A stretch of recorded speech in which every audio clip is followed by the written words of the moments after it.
Na 15-годишна возраст, Хана Леос станала зависна од лекови откако се ученичка и понудила пилули против анксиозност. Бензодиазепин, Валиум, Занакс, Клонапин, Лоразапам. Нив може да ги најдете на полицата за лекови во многу американски домови, исто како и оние против болка. Тинеџерите се повеќе ги користат лековите на родителите како дрога.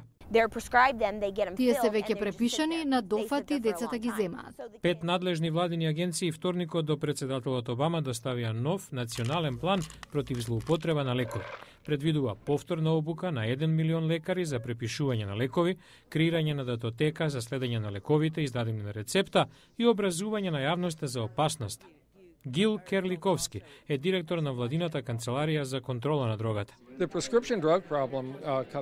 Проблемот со злоупотреба на лекови на рецепта ги зафаќа сите старосни и демографски групи. Не се однесува само на младите или богатите, на пример. Хана Леос своевремено завршила во затвор затоа што фалсификувала рецепти за да се дрогира со лекови.